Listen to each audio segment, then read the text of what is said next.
You walk past it every day. You never think about what it actually is, or what it took to build it. This is not glass. It looks like glass. It feels like glass. But what this panel can survive, glass cannot even begin to. It starts here. Raw silica sand. The same material in the ground beneath your feet. But what happens to it next is anything but ordinary. Inside this furnace, 1,550 degrees Celsius, the sand is no longer sand. It is liquid. It is flowing. And from this liquid, optically perfect glass will be born. The float bath. Molten glass poured onto a surface of liquid tin. It spreads perfectly flat. It cools. It becomes a ribbon of glass with zero distortion. The diamond cutter scores the surface. The glass follows the score exactly. Clean, precise, controlled. Every sheet cut to within a fraction of a millimeter. Before a single sheet enters production, every one is inspected by hand. One bubble, one inclusion, one distortion, and the sheet is rejected. This is polycarbonate. It looks identical to glass, but it is 250 times more impact resistant. And it is the secret ingredient in everything you are about to see. These sheets are handled like the most fragile things in the building, because at this stage, they are. One scratch on the surface compromises the entire bond. Layer 1, glass. Layer 2, polycarbonate. Aligned to within a millimeter on all four corners. This precision is not optional. It is the difference between stopping a bullet and failing. 14 layers. Alternating glass and polycarbonate. Each one placed by hand. Each one checked before the next goes down. The stack grows slowly, and with complete deliberation. Look at that cross-section. 14 layers bonded into one. At this stage they are still separate, held together by nothing but gravity and alignment. That is about to change. Between every glass and polycarbonate layer, a PVB interlayer film. This is the bonding agent. It must cover every square millimeter with zero air gaps. Every air bubble trapped between layers becomes a weak point. The roller eliminates them one by one, slowly, patiently, without exception. The hydraulic press, watch the alignment. 6 meters tall, Copy that. 14,000 pounds per square inch. This machine is about to apply more pressure to that glass stack than exists at the bottom of most oceans. 2 workers, 1 trolley, 1 14-layer glass stack wrapped in protective blankets. The press is 10 meters ahead. Nobody rushes. Nobody rushes a panel worth this much. The stack is loaded into the press bed, aligned to the reference marks. The workers step back, and the press takes over. The upper platen begins to descend. Slowly, both hydraulic cylinders extending in perfect synchronization. The 14 separate layers are about to become one permanent object. 14,000 psi. Watch that gauge needle climb. This is the number that changes everything. The pressure that forces the PVB interlayer to bond chemically to every surface above and below it.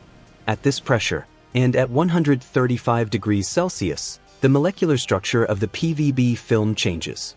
It does not stick to the glass. It becomes part of the glass. For hours. The press holds at 14,000 psi for 4 continuous hours. Nothing changes. Nothing adjusts. The pressure simply holds, and the chemistry completes itself. 135 degrees. Held exactly. Not 130. Not 140. This temperature is the activation point for the PVB bonding chemistry. Every degree matters. The press opens. Hydraulic pressure releases. And what went in as 14 separate sheets comes out as one single bonded panel. Permanently. Irreversibly. 2 suction cups. 1 panel. This is the first time the finished laminated panel has been lifted as a single object. It does not flex. It does not separate. It is one.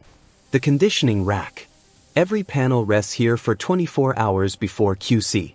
The bond continues to strengthen as it cools. This is not waiting. This is part of the process. Look at that edge.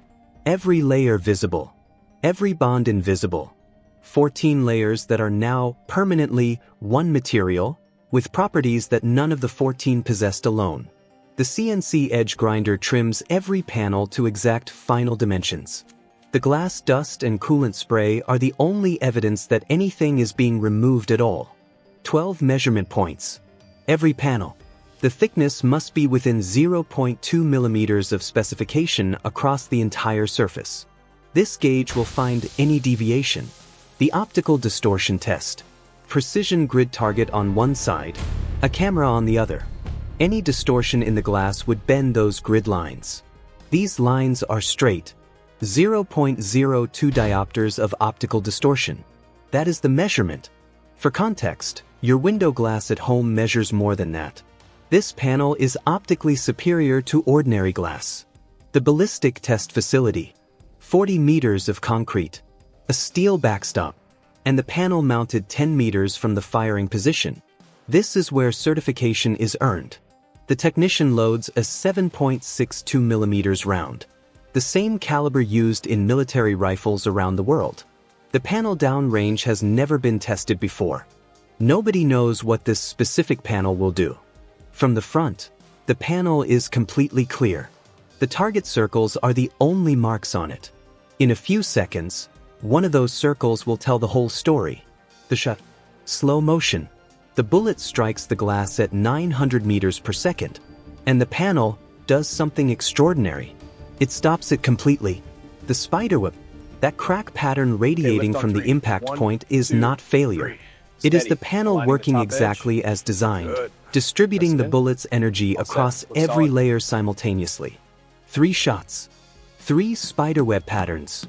3 bullets that traveled 900 meters per second and went nowhere. The panel classified NIJ Level 4, the highest protection rating that exists.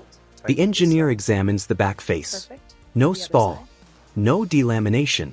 No penetration. The polycarbonate spall liner on the rear face is undamaged.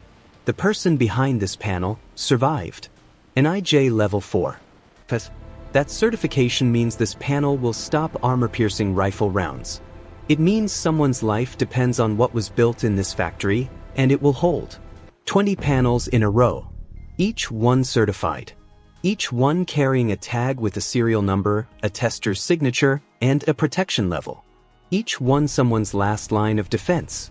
That certification tag is not bureaucracy. It is a promise from every worker who touched this panel to whoever ends up behind it. The armored vehicle installation. The panel that stopped 3 rifle rounds in a test facility now sits in a window frame that looks completely normal from the outside. 1 millimeter of clearance on all 4 sides. The rubber seal seats perfectly. The trim strip locks in place. From outside the vehicle, it is indistinguishable from ordinary glass. Banks, government offices, embassies, anywhere that a transparent barrier needs to be, simultaneously, completely visible and completely impenetrable. This panel is there. From the factory floor to the delivery truck. Every panel packed vertically. Every panel padded. Because a panel that survived 3 rifle rounds can still be scratched by a careless corner. From above, the factory looks like any other building. You would never know that inside it, workers are building the panels that protect the people who run the world. 1 hand on each side of the glass. 1 millimeter of bonded polycarbonate and glass between them. The glass is invisible. The protection is absolute. That is the entire point. The armored vehicle moves. The windows look normal. The passengers look out. Nobody looking in knows what those windows just cost to build and what they will stop. That spiderweb crack pattern will stay in that panel forever. A permanent record of the moment it was tested and the moment it proved what it was built to do. End of shift. The press is cold. The panels are in the rack. He goes home knowing that something he built today will protect someone he will never meet. The bank teller serves the next customer. The bulletproof glass between them is invisible. The customer does not notice it. That invisibility is the entire achievement. The glass ribbon moves forward on the float bath. Orange becomes clear. Liquid becomes solid. The process that started with sand is already producing something extraordinary. At full temperature, the furnace consumes enough energy to power a small city.